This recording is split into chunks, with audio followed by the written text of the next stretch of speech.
Vamos a la carta del apóstol San Pablo a los Efesios en el capítulo 4. Los versos que quiero compartir son 12 y 13, pero leamos el 11 para que quede más entendible, por lo menos para los que por ahí no conocen mucho esta palabra. Para nosotros, para muchos de nosotros ya es muy familiar. Efesios capítulo 4, verso 11 al 13 inclusive, si lo tenemos, damos lectura a su palabra en el nombre del Padre, del Hijo y del Espíritu Santo. Amén, iglesia. Dice así la palabra del Señor. Efesios capítulo 4, verso 11. Y él mismo constituyó a unos apóstoles, a otros profetas, a otros evangelistas, a otros pastores y maestros, a fin de perfeccionar a los santos para la obra del ministerio, para la edificación del cuerpo de Cristo, hasta que todos lleguemos a la unidad de la fe y del conocimiento del Hijo de Dios, a un varón perfecto, a la medida de la estatura de la plenitud de Cristo. Amén. Este mensaje que yo lo di allí en nuestra congregación no hace mucho, lo comencé con un lamento, y yo creo que corresponde también hacerlo hoy, porque el lamento del cual yo hablaba era el lamento de que para muchos no sirvió el Evangelio, a muchos no les sirvió, muchos no alcanzaron sus objetivos, no pudieron llevar a cabo sus planes. Para muchos no les sirvió, no pudieron alcanzar los objetivos del Señor y los planes del Señor. Ahora, todo esto se debe a que, como compartía nuestro hermano Edgardo, no siempre se comparte la palabra de Dios. En muchos casos tienen costumbre de compartir historias y cosas que vienen a la mente del hombre. A lo mejor, hermanos, algunos sin el ánimo de desviar a la iglesia. A lo mejor algunos porque aprendieron así. A lo mejor algunos porque ignorando las Escrituras y no habiendo quien les inste a estudiar la palabra de Dios, han enseñado como han aprendido y han enseñado lo liviano del Evangelio. Para muchos cristianos el Evangelio es una religión. Para muchas personas que venimos del catolicismo, una religión oficial casi en el mundo, tomamos quizás también el Evangelio como una religión y por ende no da el resultado esperado. Porque no es que no sea una religión en sí, es la mejor religión, es la única religión, es la verdadera religión donde el hombre tiene la oportunidad de entregarse de lleno por completo a Dios. Pero hablando del término religión comúnmente conocido, es como aquello de ir cada tanto a una iglesia y ponerme a cuenta con Dios para estar en paz en mi corazón, para no sentir culpa, para sentir de alguna manera que estoy haciendo algo en favor de Dios o en favor de la gente. Yo conocí una persona que era mi patrón en el tiempo de mi trabajo allí en la fábrica, que cuando hacía algo bueno él decía: ya hice mi obra buena del día, y él se quedaba en paz. Obviamente es una paz aprendida de los hombres y sostenida por los hombres y no tiene ninguna relación con Dios. Ahora, ¿por qué no ha dejado resultado en los diversos y dispuestos llamados cristianos la palabra de Dios o el Evangelio? Porque no se toma la enseñanza de Dios, una enseñanza que debe llevarse a la vida, no se lo toma como tal, se lo toma como una religión, como la religión del día domingo, la religión del día sábado, la religión del día jueves. Es en el momento donde yo me ocupo esas 2, 3, exagerando 4 horas para hacer mi culto a Dios. Salido de allí, ya he cumplido con Dios. Algunos piensan y no le da resultado el Evangelio porque piensan que Dios los trajo porque los necesitaba.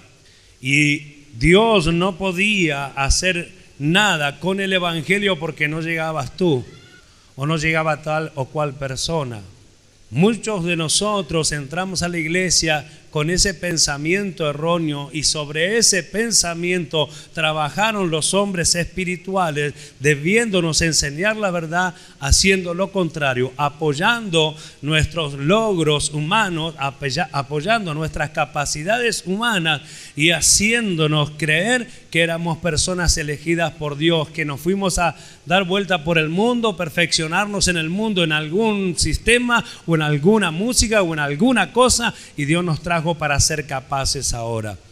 Dios no hace eso porque Dios no escogió lo mejor del mundo para hacer su obra, sino la Escritura dice que lo vil, lo menospreciado escogió Dios para hacer esa obra, para avergonzar a los sabios y entendidos.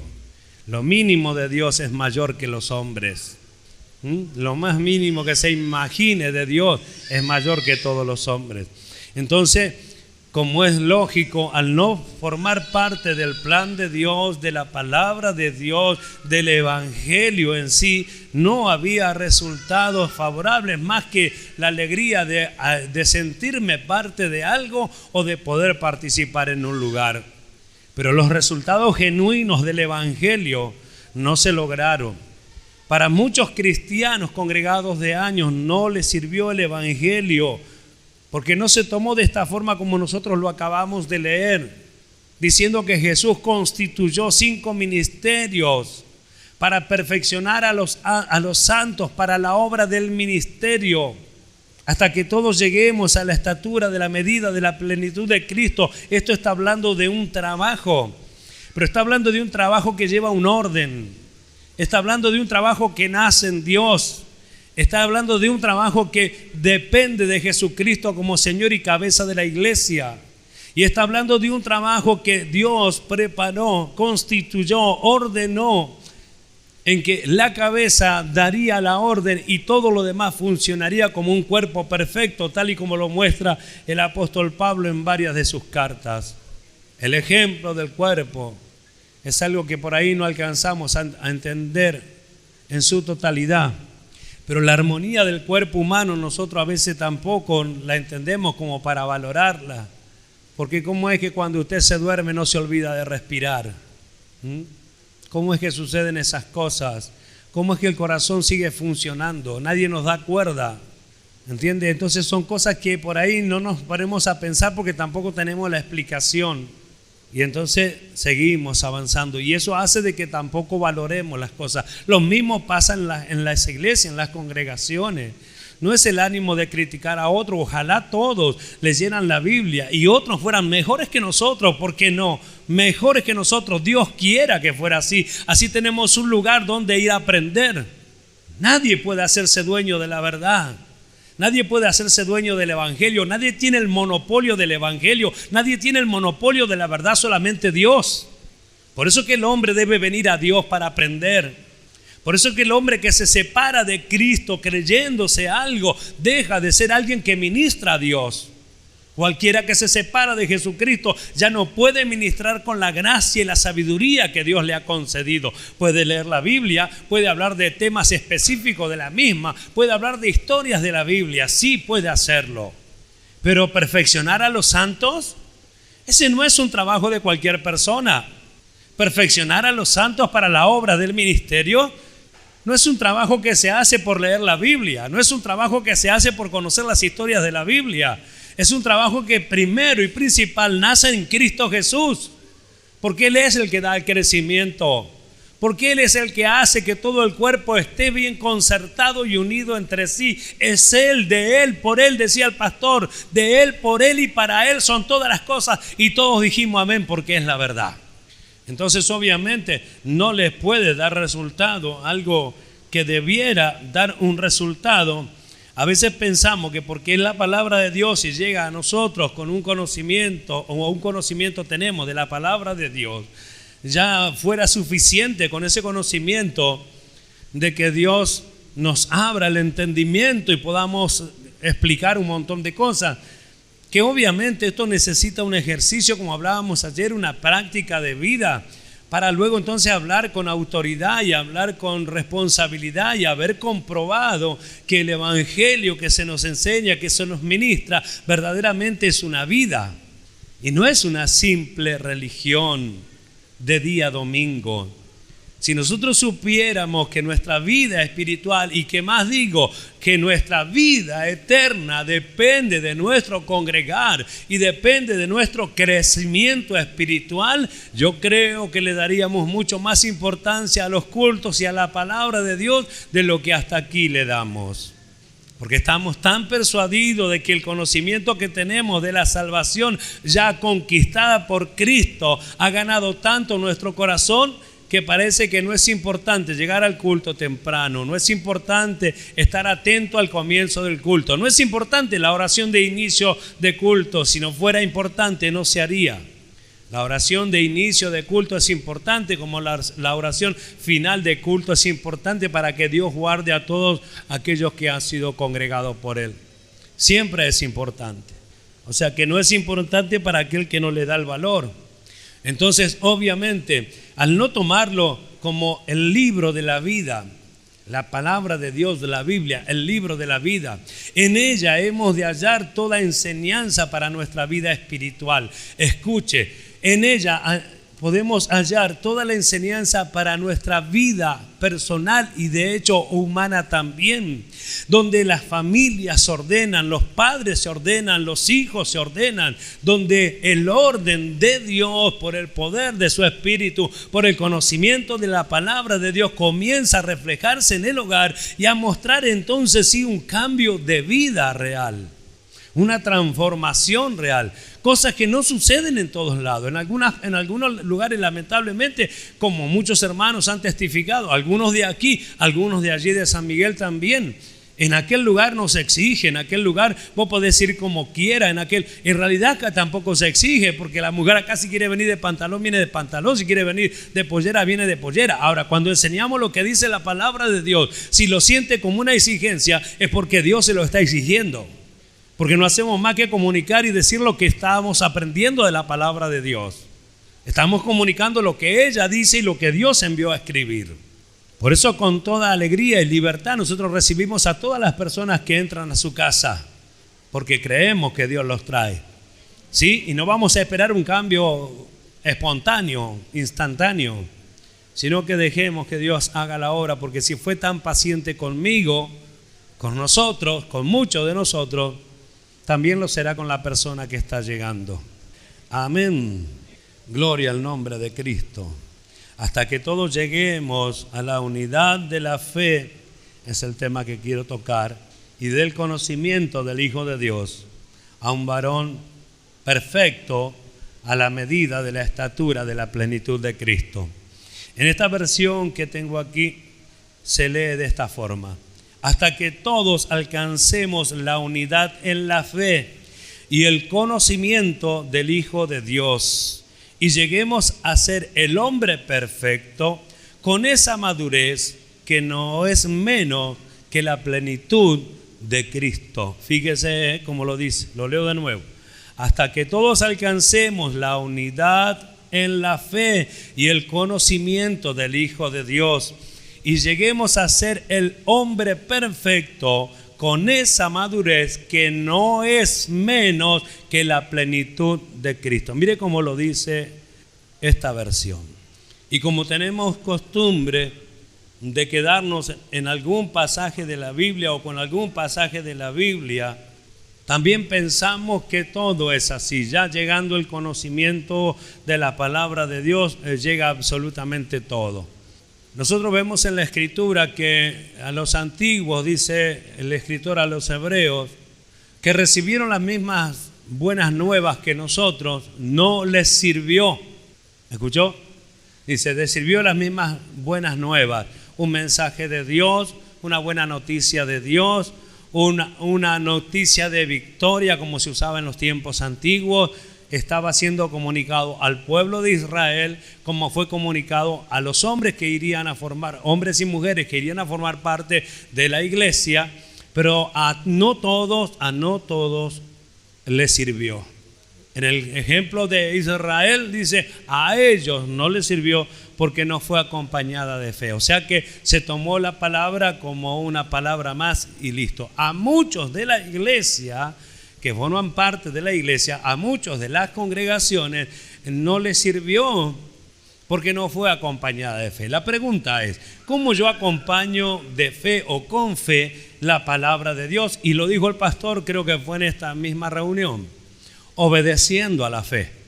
Porque la fe es el conocer lo que Dios quiere y el creerle, eso es la fe. Bueno, entonces si eso es la fe, conozco lo que Dios me promete. Por ejemplo, un ejemplo, dice Dios que soy el hombre nuevo, entonces yo le creo a Dios. Y como le creo a Dios, tengo que buscar a ver cómo se comporta el hombre nuevo para que entonces yo sea una persona obediente a la fe. Tengo el conocimiento de lo que Dios quiere que se manifieste en el hombre nuevo y busco con la ayuda de Dios, con el poder de su Espíritu, de manifestarme como un hombre nuevo, creyéndole a Dios y siendo obediente a la fe.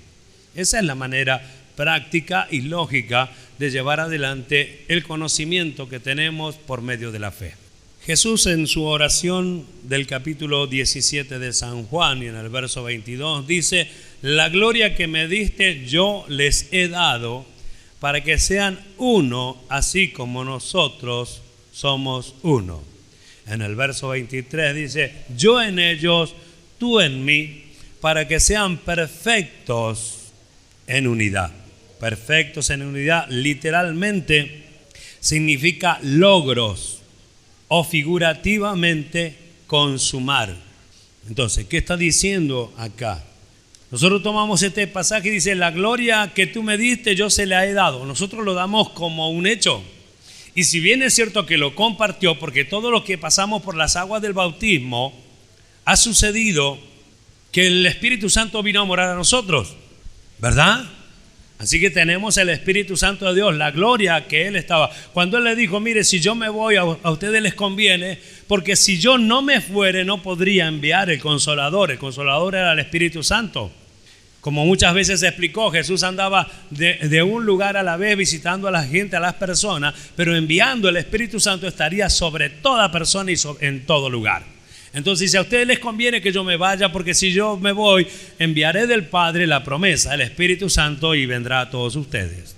Entonces, tenemos todos nosotros el Espíritu Santo de Dios, ¿verdad? Lo poseemos. Ahora, esa gloria que Jesús dijo, la gloria que tú me diste, yo se la he dado, ha venido a nosotros. Ese es un hecho. Es tan real como que la persona sale de las aguas del bautismo, oramos por él, como hizo el apóstol Pablo en el capítulo 19 de Hechos de los Apóstoles, y el Espíritu Santo viene a la persona. Entonces ahí ya se consuma lo que Jesús dijo: la gloria que tú me diste yo se la di a ellos. Y con eso nosotros decimos: ya está todo hecho, ya está todo listo, ya está todo terminado. Sin embargo, Jesús emplea estas palabras: la gloria que me diste yo les he dado a ellos para que sean uno, así como nosotros contigo, Padre, somos uno. Que ellos también en mí y yo en ti seamos uno. Fíjese que usa la palabra llegar a ser. Ginomai, no es algo ya consumado. Por eso leemos nosotros y yo le explico lo que significa la palabra literalmente: para que sean perfectos. El significado es lograr, consumar. O sea que es algo que no está hecho. Entonces, en base a las palabras de Jesús, nos hacemos propio nuestro de que esto ya está consumado, de que esto ya se hizo, es absoluto, lo tengo yo. Y acá la Escritura muestra bien claro que la verdad, que allí comienza algo en nuestra vida. Porque ¿qué problema tiene usted con Dios? ¿Qué problema tiene usted con Cristo? Y para que seamos perfectos en unidad, como Cristo y el Padre son uno, así también nosotros en Cristo somos uno con Cristo y somos uno con Dios. Y esta es la comunión, dice el apóstol Juan también en sus epístolas. Pero escuche, hermanos amados, ¿qué problema tiene usted con Dios? ¿Qué problema tiene con Cristo? Ninguno. No tenemos problema con el Señor, pero con nuestros hermanos, diferencias, pensamiento distinto, ideas diferentes. De hecho, no tenemos el mismo lenguaje todavía, porque tenemos pensamientos propios que tienen que pulirse. Nosotros en nuestra congregación nos dispusimos los pastores a estudiar la palabra de Dios hasta que nos ponemos de acuerdo conforme a la palabra que está escrita, y por el poder del Espíritu Santo buscamos la unidad escritural. Ese no es un trabajo sencillo, porque más de uno ha tenido que dar un paso atrás por su propia interpretación. Y ese es el problema, la propia interpretación de la persona. Dice, esto no es de discernimiento personal, no es para alguien solamente. Esto es para el ministerio que Dios constituyó. Y no es que a la iglesia se le priva de este conocimiento. No, de ninguna manera. Ha dado Dios los dones para que los dones ministren a la iglesia. Y la iglesia, haciéndose cargo y responsable, ministra a los demás hermanos el mismo poder, la misma autoridad, la misma palabra, la misma revelación. Entonces aquí no queda nadie exaltado. ¿Se da cuenta? No queda nadie exaltado. Solamente Cristo, y decimos por Él y para Él son todas las cosas. Claro que sí, Señor. Si por ti no fuera esto, no existiría. Amén. No existiría. Pero comprender, hermanos amados, que esto no se ha logrado todavía. Cuando yo enseñé acerca del poder de la unidad, tomé como ejemplo la Torre de Babel.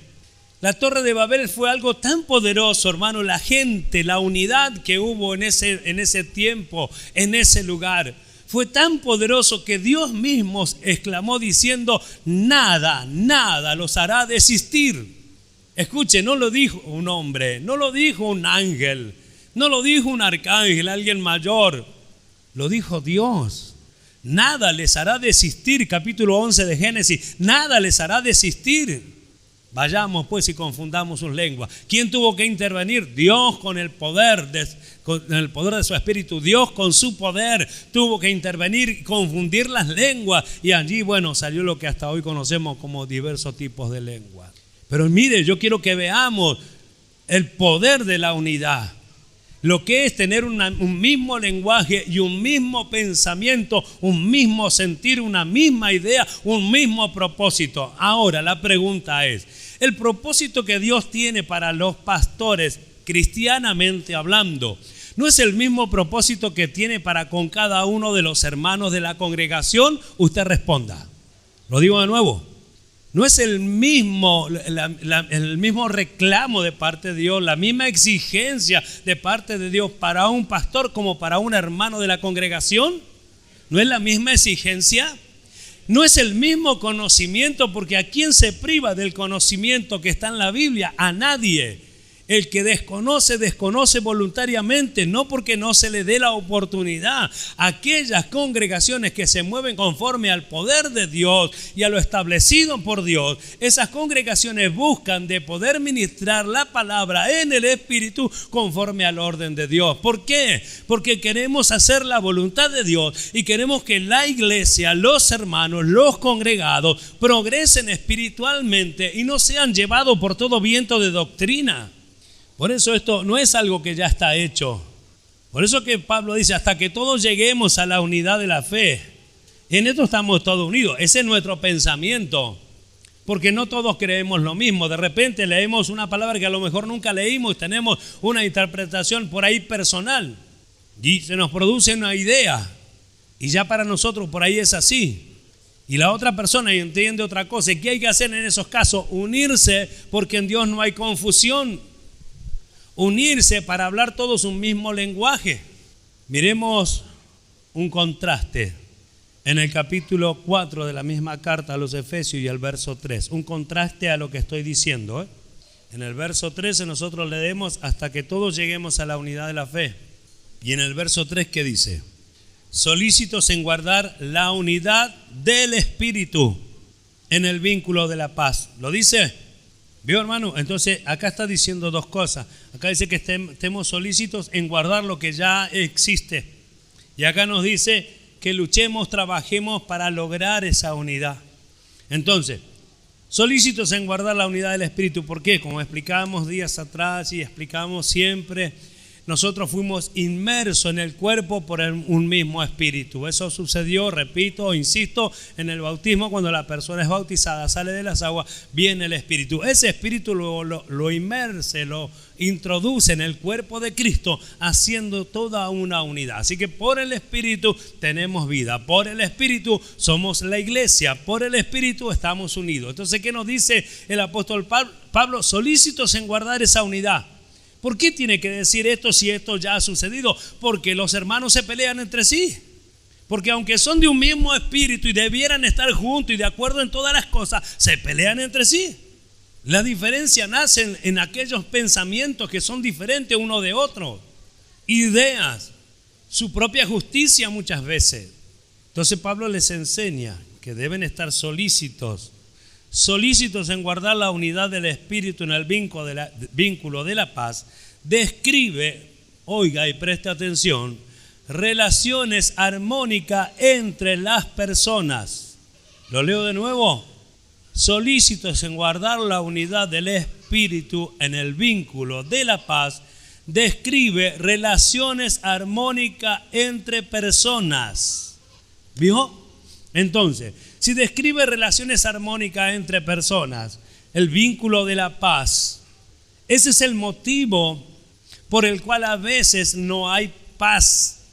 La paz, decimos, yo estoy en paz con el hermano. No, pero acá te está diciendo que describe las relaciones armónicas, o sea, tiene armonía tu persona. Hoy cantamos todos juntos en armonía, ¿o no fue así? Era una sola voz de toda la iglesia o de toda la congregación, alabando a Dios, una armonía. Ahora la pregunta es, ¿existe esta armonía en el hogar? ¿Existe esta armonía en la familia? ¿Existe entonces, por lo tanto, preguntando, ¿existe esta unidad en el hogar? ¿Existe esta unidad en la familia? No, muchas veces. Y esto tiene tanta importancia que cuando a Jesús le acusaron de echar fuera a los demonios por Belcebú, le dijo él bien claro, no puede Belcebú echar a Belcebú por un mismo Satanás. ¿No ves que una casa dividida, como un reino dividido entre sí, no prevalece? Entonces los hogares terminan desarmándose porque no hay una unidad, no hay una búsqueda, no hay un luchar para sostener esta paz, estas relaciones armónicas que nosotros debiéramos entender. Solo lo pensamos en la iglesia, en la congregación, pero esto es para la vida, hermanos, esto es para la vida. Usted quiere ver un hogar feliz, haga el trabajo que Dios le muestra. Quiere ver a su familia feliz, haga el trabajo que Dios le muestra en su palabra. Quiere recuperar familiares que los amó y que se alejaron por diversos tipos de situaciones, cambie por el poder de la palabra de Dios y verá la transformación. ¿Qué resultado le dará? Cuando aquellos que se alejaron se acercarán a usted, porque notarán que hay un cambio por gracia y por misericordia de Dios. El evangelio no es una simple religión. El evangelio no es el congregar una vez al mes. El evangelio es la vida de Cristo. El evangelio es la vida del reino. El evangelio es la vida perfecta, con problemas, sí, con dificultades, sí, con errores también, sí, claro que sí. Por eso es que la Biblia cierra, por así decir, todas las puertas de dudas y de incredulidad. Si ha errado, si ha pecado. La Escritura dice que si hay espirituales entre los que han errado, que restauren al que erró, al que se equivocó, con espíritu de mansedumbre. La Escritura dice que si alguno tiene pecado, abogado tenemos para con el Padre, Jesucristo el justo. La Escritura dice que si usted tiene pecado, debe confesarlo y Él nos limpiará de toda maldad. Todo eso dice la Escritura. ¿A quién se lo dice? Sino a la iglesia. ¿No ve que el mundo no está limpio? Lo que está limpio es la iglesia. Lo que se mancha es la iglesia. El que tiene que llegar hasta este lugar y pedirle a Dios socorro es la iglesia. Son los llamados. Por eso tampoco hay que retroceder y olvidarse de la gracia de Dios por un error, por una equivocación, por una falla, por una falta, ni hasta por un pecado. Siempre tiene que acercarse al Cristo, siempre tiene que acercarse al Dios vivo. Dios, hermanos míos, pretende de toda forma y de todas maneras salvar al hombre. Bueno, pero nosotros estamos yendo un poquito más allá. Nosotros estamos hablando de algo que en función dejará mucho que hablar, mucho y bueno. Porque cuando vemos que las familias se unen, solucionan sus problemas. Yo esto le enseño mucho a los matrimonios jóvenes, que no es que no van a tener problemas, porque me casé en la iglesia, tengo la bendición de Dios, no me puede fallar nada, nada me puede suceder. Escuche, cásese en la iglesia o no, usted tendrá que enfrentar los mismos problemas matrimoniales, porque pasa a estar en un estado del matrimonio que antes no estaba. ¿Qué pasó? Entonces, es un estado donde se debe aprender a convivir, se debe aprender a saber callar, a saber hablar en el momento justo, en el momento oportuno, porque el pensamiento es llegar a lograr una unidad de la cual habla la Escritura, donde las personas se hagan uno. Es un trabajo terrible. Así que no solo hace falta la bendición de Dios, hace falta la bendición de Dios, sí, pero también hace falta la obediencia del cristiano. Por eso la Escritura dice que el primer punto principal para el matrimonio es someterse unos a otros al temor del Señor y a su voluntad. Entonces, ver todas las cosas, hermano, pero sepa usted que en el Evangelio hay salida absoluta para todo. Amén. Por lo tanto, habiendo aclarado algunos puntos, vamos en busca de esta unidad de la fe, en llegar a este momento tan hermoso, en poner a esa práctica, solícitos en guardar la unidad de la fe, en el vínculo de la paz, buscar de mantener esas relaciones armónicas entre las personas. Yo lo pude ver, por ejemplo, yo le comentaba a los hermanos allí en estos días que tuvimos casamientos, en los casamientos, ustedes los pueden ver en sus propias reuniones. Y yo lo puedo testificar, por ejemplo, anoche que estuvimos allá afuera, como decía el pastor de este lugar, el pastor Andrés, como los hermanos ya organizados sacaron los bancos, prepararon el lugar, algunos prepararon mate, otros prepararon tereré, otros trajeron los alimentos y al rato estábamos todos compartiendo ahí atrás, unidos como una gran familia. ¿Sabe lo que se ve de afuera? Armonía, armonía. Se ve de afuera armonía, se ve de afuera trabajo, se ve de afuera solicitud, se ve de afuera buenas intenciones. De eso hay que alegrarse. De esas cosas hay que alegrarse. Fíjese que esto no sucede en cualquier lugar. Solamente sucede en los lugares donde Cristo ha comenzado a reinar y ha comenzado a gobernar. Donde Cristo dejó de ser el rey de palabras, el Señor de palabras, y pasó a ser el rey de nuestra vida y el Señor de nuestra vida. El resultado es algo maravilloso que deja que hablar en el buen sentido de la palabra. ¿Cuánto dan gloria a Dios? Entonces hay que lograr, hay que consumar, ¿verdad?, esta unidad de la cual venimos hablando. Por eso que Pablo dice, hasta que todos lleguemos a la unidad de la fe y el conocimiento del Hijo de Dios. La palabra unidad habla de unanimidad, unánime. Esto habla de un conjunto de personas, preste atención, esto habla de un conjunto de personas que están de acuerdo en un mismo parecer, dictamen, voluntad o sentimiento. Suena exigente.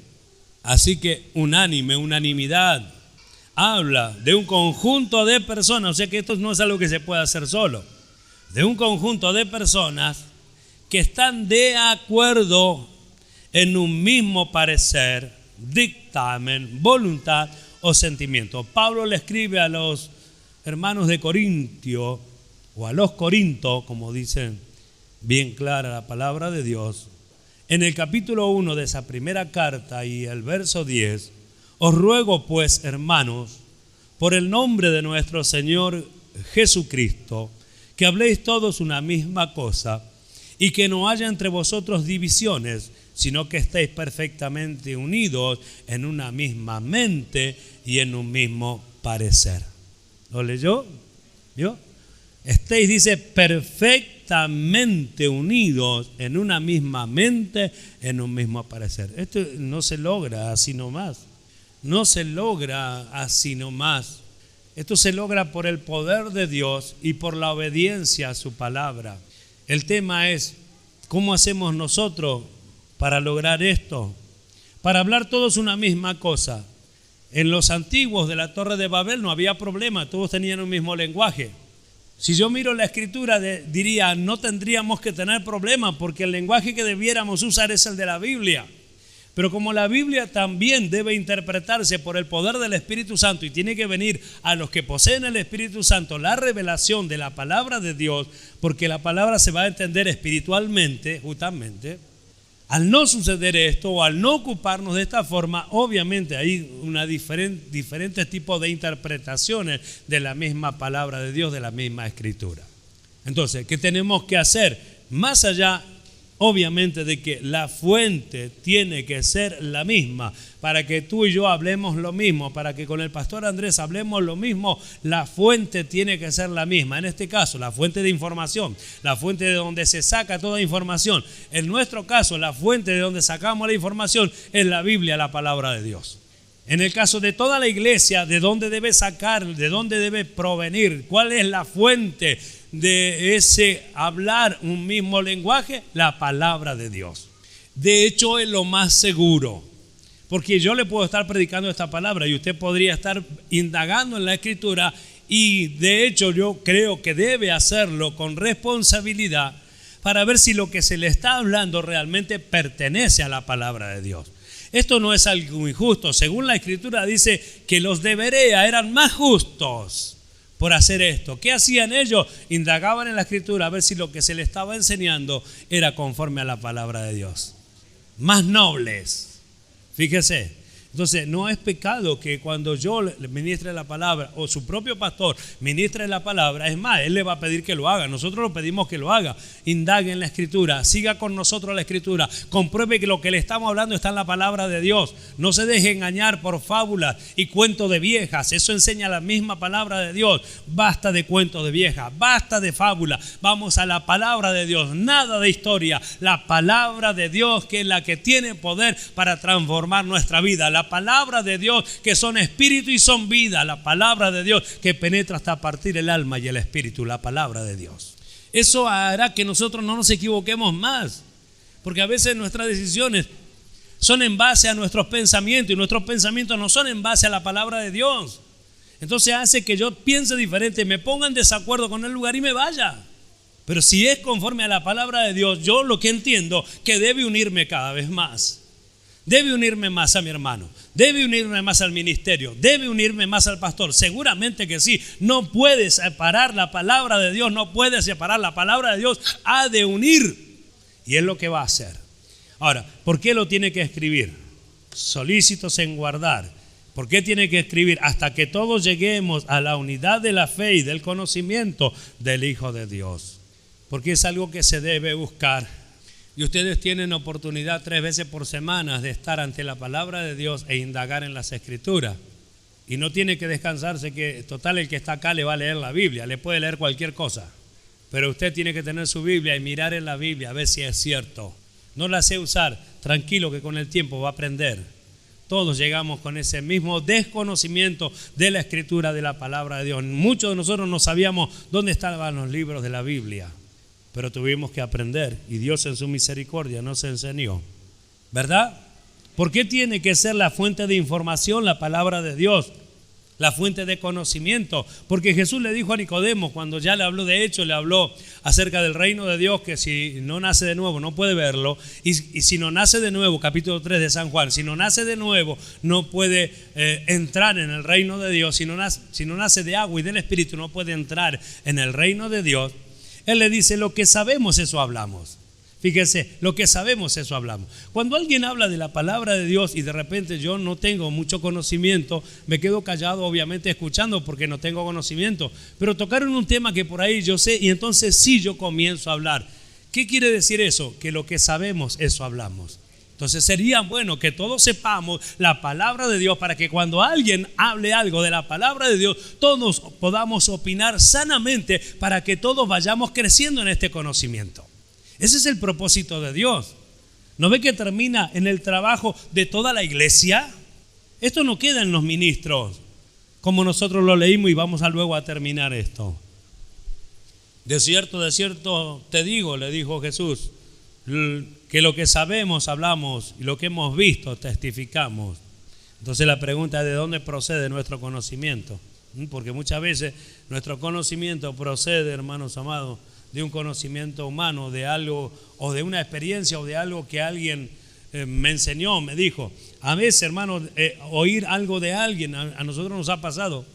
Si está mal, no importa quién lo dijo, oiga, por favor. Si lo enseñó alguien, por más que sea el presidente de una institución, no interesa, que caiga por tierra todo pensamiento y toda palabra de los hombres, y prevalezca la palabra de Dios. Ese tiene que ser nuestro pensamiento, porque no estamos atados a ninguna persona en esta tierra. No estamos atados a ningún hombre en esta tierra. No nos hagamos esclavos de los hombres, dijo Pablo a los Gálatas. Entonces nosotros no hagamos lo mismo. No nos hagamos esclavos de los hombres. No es pecado indagar en la Escritura. No es pecado estudiar la palabra de Dios. No es pecado seguir la enseñanza con la palabra de Dios. Es lo justo, es lo correcto y también es lo seguro. Por eso hay que abrir la Biblia, para que nuestra fuente de información siga siendo la Biblia, la palabra de Dios. ¿Verdad? Entonces, el conocimiento que nos transmitieron al predicarnos el Evangelio nos trajo a la salvación. Un mensaje como por ejemplo Jesucristo murió por ti, pagó tus pecados. Ahora no tienes, si crees en Él, eres salvo, libre de la condenación eterna y todos esos mensajes. Para el crecimiento se necesita la misma fe y para el crecimiento y desarrollo de la vida espiritual se necesita la palabra de Dios, el mismo consejo, las buenas nuevas, buenas noticias, buenas enseñanzas que solo proceden de la palabra de Dios. O sea que debe seguir siendo siempre la palabra de Dios lo que haga que nuestra fe aumente de alguna manera el conocimiento y también así podamos seguir creciendo. No pudimos hablar obviamente por tener 2 días nada más acerca de la madurez que es tan importante. Bueno, pero algún día ya vamos a hablar, por lo menos ayer dimos una reseña, ¿verdad? Y le dice Pablo a los Corintios en el mismo capítulo 1, verso 10 de la primera carta: os ruego pues, hermanos, por el nombre de nuestro Señor Jesucristo, que habléis todos una misma cosa y que no haya entre vosotros divisiones, sino que estéis perfectamente unidos en una misma mente y en un mismo parecer. Divisiones habla de brecha, rotura. Brecha, rotura. Y a veces decimos, bueno, lo dejo pasar. No lo dejes pasar, acláralo. Lo dejamos pasar. Mejor porque no nos vamos a poner de acuerdo. Hay un error, hay que ponerse de acuerdo. No, porque él piensa de una forma y yo pienso de otra. ¿Sabe lo que le diría el apóstol Pablo? Hermanos, ¿no hay ninguno espiritual entre vosotros que juzgue estas cosas? Capítulo 6 de la carta de la primera a los Corintios, capítulo 6, allí habla de estas cosas. No hay un espiritual que juzgue entre vosotros estas cosas. Debiera exhortarnos el Señor y darnos ese tirón de oreja, porque no podemos irnos sin solucionar. Tenemos que solucionar. Si piensa diferente, tenemos que unirnos en el pensamiento y en el parecer. Tienen que ser las mismas cosas. Amén. ¿Cuánto dan gloria a Dios? Para que no haya división, brecha, rotura, ¿verdad? Perfectamente unidos deriva de una palabra que significa completar totalmente. ¿Ve? ¿Por qué dice perfectamente unidos y no dice solamente unidos? Porque en parte ya estamos unidos por el mismo espíritu. Perfectamente unidos, ¿por qué? Porque entonces, para entonces ya habrá habido un trabajo del Señor, un trabajo nuestro, una dedicación, una ocupación y como resultado perfectamente unidos. Recién allí. Ahora estamos en el ejercicio. Ahora todavía hay diferencia. Y si no lo hubo por ahí esta noche, después de la reunión, cuando estemos tomando mate, puede haber alguna diferencia. Y pueden pasar cosas, siempre ha pasado cosas. Pero eso que ha pasado produjo crecimiento. ¿En quiénes? ¿En quiénes produjo crecimiento? En los que se quedaron. En los que se quedaron a aclarar, en los que se quedaron a indagar, en los que se quedaron a ser corregidos si era necesario o juntamente corregir a la otra persona de acuerdo con la palabra de Dios y con el ministerio de este lugar. Pero no así con los que se fueron, no así con los que se alejan, con los que se van. No se puede remediar nada, no se puede solucionar nada. Por eso el resultado termina siendo una unidad. Quizás no seamos los muchos que queramos ser. Quizás no seamos una cantidad inmensa de personas, pero lo que sí sé que somos los que nos estamos uniendo. ¿Cuánto dan gloria a Dios? Nos estamos uniendo, estamos logrando el objetivo de Dios para con nosotros. Hasta que todos lleguemos a la unidad de la fe y del conocimiento. Lo hemos leído en la otra versión, a que lleguemos a ser un pueblo muy unido. Eso habla de unidad de la fe. Pero de conocimiento, la palabra conocimiento, de donde se toma esta palabra, esta expresión toma el apóstol Pablo, denota un conocimiento total. Prestemos atención. Discernimiento, reconocimiento, un conocimiento pleno, una mayor participación por parte del conocedor en el objeto conocido, influenciándole más poderosamente. Entonces, ¿qué sucede con la persona que se acerca más a Cristo? Cada vez le conoce más. Y cada vez es más influenciado por la persona de Jesucristo. porque cada vez tiene más oportunidad de acercarse más al objeto conocido, como dice acá, que en este caso sería Cristo, que sería Dios. El Señor Jesús dijo que te conozcan a ti, oh Padre, y a Jesucristo. Esto es la vida eterna. Por eso tiene relación absolutamente todo en el Evangelio.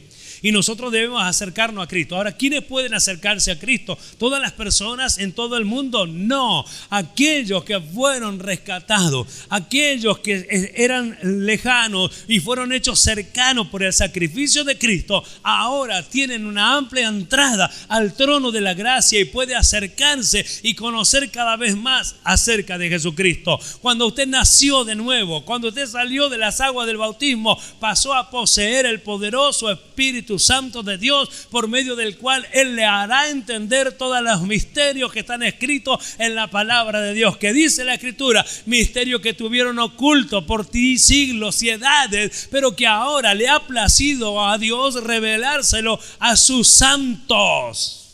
¿Quiénes son estos santos? Ustedes, nosotros, la iglesia. El medio que Dios preparó, hermanos míos, son los diversos dones ministeriales para que la iglesia sea enriquecida en conocimiento y entonces sí practiquen una unidad perfecta hasta llegar a la medida de la estatura de la plenitud de Cristo. ¿Cuántos dicen gloria a Dios? ¿Y cuántos están contentos? ¿Contentos de verdad? Otra versión dice en el verso 13, Pablo dice que este proceso continuará hasta que todos alcancemos tal unidad en nuestra fe y tal conocimiento, para que ya no seamos niños fluctuantes. ¿Cómo se logra esto? ¿Cómo se logra? Ayer ya lo dijimos en parte. Para que ya no seamos niños fluctuantes. Quiero, antes de proseguir ya para culminar, destacar justamente el ejemplo de Pablo, San Pablo apóstol, quien escribió esta carta y varias más, que él se incluye en el verso 14, si usted lo lee, capítulo 4, verso 14 de la carta a los Efesios que estábamos leyendo. Para que ya no seamos niños, se incluye la palabra para que ya no seamos, lo incluye también al apóstol Pablo, que era de hecho quien tenía la revelación y por medio de quien esta iglesia de Éfeso, en este caso como las otras, estaban siendo enseñadas por él. Entonces la persona, en vez de creerse, enorgullecerse o envanecerse, se ve como una persona necesitada de Cristo. Bueno, esto es lo que debe pasar con todos nosotros. El conocimiento que usted recibe ahora no es para que haga lo que nosotros hicimos en un momento de error. Nosotros íbamos por las congregaciones y le decíamos, venimos a hablarle de esta verdad, como si fuéramos los dueños de la verdad. Esta verdad, si me refiero a esta, me refiero a la Biblia. Esta verdad la tengo yo, la tiene usted, la tienen cantidad de gente, hasta personas del mundo tienen esta verdad. Nosotros lo que hacemos es comunicar por gracia y por misericordia lo que por gracia y misericordia Dios nos ha comunicado. No sale de nosotros la palabra de Dios, sino a nosotros vino. Y por misericordia de Dios podemos entenderla y también explicarla a otros. ¿Cuánto dan gloria a Dios? Entonces, todo esto que usted recibe, el conocimiento que día tras día recibe por medio de los ministros de este lugar, no son para que se envanezca, no son para que ande gritándole a todos, no saben nada de la justificación, no saben nada de la santificación, no es la forma correcta de predicar, ni mucho menos la forma correcta de enseñar. Si usted ve que no sabe, busque la forma y la manera de comunicárselo sin llevarse la gloria en primer lugar, porque es para Cristo, y sin hacer que la persona tropiece, porque usted se comporta como Cristo al buscar y ver las personas que andan como ovejas, que están sin pastor. Procure acercarse para enseñarla, para sanarla, para alimentarla espiritualmente, cosa que muchos no hacen. Hoy hay cantidades de congregaciones que solo juntan personas y no le interesa en lo más mínimo el crecimiento espiritual de cada uno de ellos. No le importa la vida espiritual, no le importa, hablan de sanidad interior y no le interesa la enfermedad que tienen sus propios miembros en las congregaciones. Al no entender la palabra de Dios, necesitan curar lo que Dios dijo debe morir. Necesitan enmendar lo que Dios dijo nació de nuevo y fue hecho todo nuevo. Entonces, ¿qué es lo que necesita el hombre, la mujer cristiana? Conocer, dejar de ignorar. Amén. Pablo le dice en una de sus cartas, pues nuestro evangelio no llegó a vosotros en palabras solamente, sino también en poder, en el Espíritu Santo. Primera de Tesalonicenses, ya terminamos, hermanos. Primera carta del apóstol Pablo a los Tesalonicenses, capítulo 1, versos 5 al 10 inclusive. ¿Lo tiene? Lo leemos.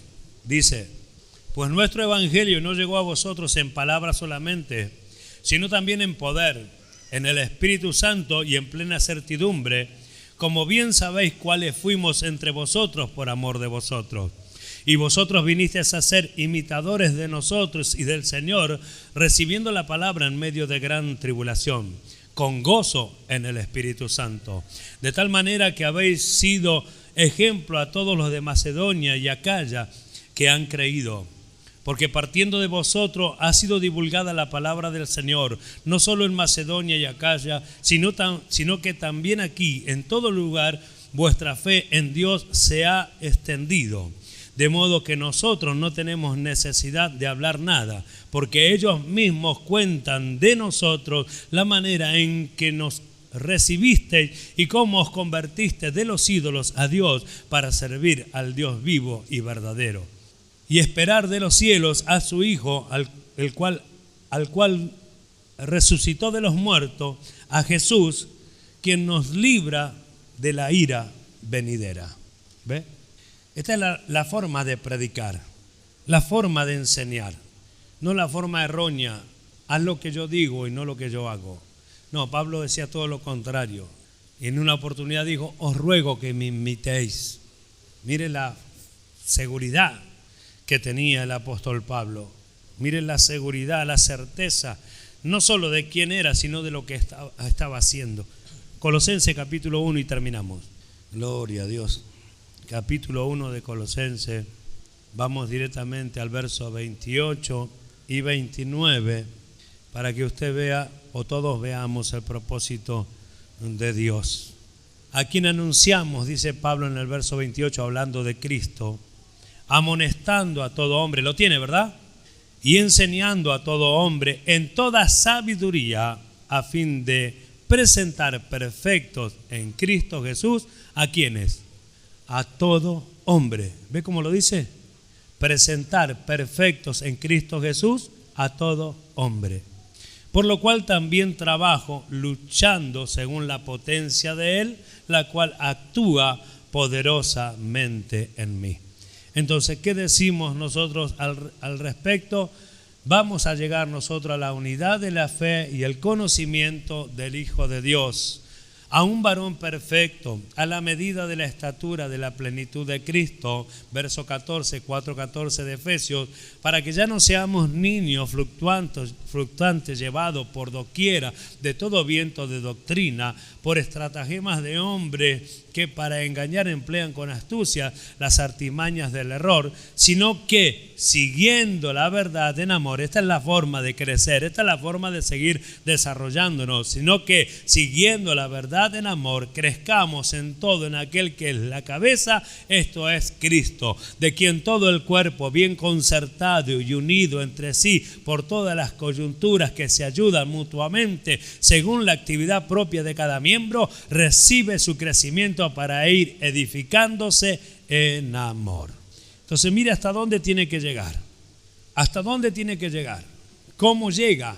Por medio de la congregación. Entonces no es un trabajo para un pastor, no es un trabajo para un ministerio. Por muchos que sean en el ministerio, nunca son la congregación. Entonces, ¿qué quiere decir esto? Que todo lo que recibe por misericordia de Dios como enseñanza debe aprenderlo de tal forma, primero y principal, para aplicarlo en su propia vida y segundo, para enseñarlo también a otro. Una vez aplicado a nuestra propia vida, lo vamos a enseñar con severidad y con seguridad. Porque lo habremos practicado, porque sentimos el apoyo de Dios, porque estamos seguros que Dios nos apoyará, porque hacemos la voluntad de Él como Jesús también lo hizo. Entonces este trabajo tiene que continuar, Por eso para algunos dice, no existen ya los apóstoles, no existen los profetas. Acá dice la Escritura que hay 5 ministerios que Él constituyó para que la iglesia sea perfeccionada. Yo miro a la iglesia de hoy y digo, algunos bailan, otros saltan, otros esperan oro del cielo, que caiga polvo de oro, otros piden aceite de unción del cielo y otros piden cantidades de cosas. Y entonces digo, la iglesia no se parece en Cristo a nada, en nada, absolutamente en nada. Veo iglesias enteras hablando de prosperidad y de dinero. Iglesias enteras que hacen que los hombres cristianos y mujeres cristianas bajen la vista a la tierra y echen raíces en la tierra y le enseñen a comprar cosas y a buscar lo mejor y a tener lo mejor, porque Él, el Hijo del Rey, debe tener lo mejor. Jesús dijo, yo mismo no tengo donde recostar mi cabeza, aunque la zorra tiene guarida y las aves del cielo tienen nido. El Hijo del Hombre, el dueño del mundo, no tiene donde recostar su cabeza. ¿Por qué? Porque mi reino no es de esta tierra, mi reino es de los cielos. ¿Cuánto dan la gloria a Dios? Y nosotros tenemos esa esperanza. Nosotros somos peregrinos y extranjeros en este mundo. Nosotros esperamos aquel glorioso día en que se ha transformado nuestro cuerpo, también redimido en su totalidad, arrebatado hasta el tercer cielo, primero hasta el aire, a recibir al Señor y después unirnos con el Señor por siempre y para siempre. Entonces, hermanos míos, nuestra ciudadanía está en los cielos, nuestra riqueza está en los cielos. Hagamos tesoros en el cielo, allí es donde nosotros tenemos nuestra reserva. Nada de esta tierra, nada trajimos y seguramente, dijo Pablo, nada nos vamos a llevar. Entonces, ¿para qué enseñar a acumular cosas? Si tiene cosas de más vale désela a su hermano que por ahí le falta. Es una gran verdad. A veces hay camisas de abundancia porque ya no la usan algunos, porque pasó de moda. La ropa no pasa de moda. Los hombres dicen que pasa de moda. La camisa lo viste hoy, lo viste mañana, lo viste pasado. Tenga cuello grande, tenga cuello chico, sigue siendo la camisa, ¿verdad? Bueno, algunos, los hermanos de Santiago, por ejemplo, están esperando que de San Miguel, que ahora a nosotros nos ha tocado acercarnos, lleguen las camisas. Ellos no dicen que sea moderna, que sea del color tal que se usa ahora, no. Ellos quieren una camisa y una corbata para poder vestirse, ellos dicen, como un cristiano. ¿Ve? Y también así los zapatos, como la ropa de las hermanas, todo, absolutamente todo. Bueno, hermanos amados, este trabajo entonces tiene que continuar. Todo lo que sus pastores les enseñen, ustedes tienen que retenerlo y de hecho preocuparse por enseñarle a otros. Hoy estamos acá, mire, yo les cuento una experiencia breve, ya termino. Tenemos hermanos, una familia, 3 familias en realidad, Rosales son los 3, están en España. Y allá quisieron congregar y no hallaron un lugar donde no les mientan y donde no los estafen, así propiamente, crudo, liso y llano, así, que no les mientan, no los estafen y no los engañen. Se cansaron de ver, ¿cómo sería? Mentiras, ¿verdad? Mentiras. Y no saben qué hacer, no saben qué congregar, no saben dónde congregar, no hay un lugar. Y dice, tanta gente y no va a haber un lugar donde congregar. No sean tan fanáticos, no se trata de fanatismo, se trata de que es la verdad o no es la verdad. ¿Es esta verdad o no hay ninguna? Se trata de eso. Bueno, entonces, ¿qué le dijimos? Bueno, cuando estuvo en la iglesia, cuando estuvieron en la iglesia como nosotros estamos en la iglesia, y no pasa nada si nos perdemos un culto o 2, no pasa nada, total, una santa cena, total, después hay otra. Y cuando se está allí lejos, sin los hermanos, se desea y se anhela no haber perdido una sola reunión. Entonces, ¿para qué llegar a ese extremo? ¿Para qué llegar a ese nivel de extremo cuando podemos aprovecharlo ahora y poner en práctica? ¿Qué le dije yo? ¿Cuál fue mi consejo? Si pueden ver las transmisiones, véanlas. Y si el pastor Rosales podía hacerle un vivo, así en directo, para que ellos hagan preguntas y él le responda, háganlo, todo lo que sea provechoso. Ahora es tiempo de hacerse responsable, no solo de su propia vida, sino de sus hijos, de sus sobrinos, de su familia y también de las personas que se acercaron a ellos porque vieron algo diferente en ellos. Que Dios los bendiga, hermanos, es un gusto, una alegría.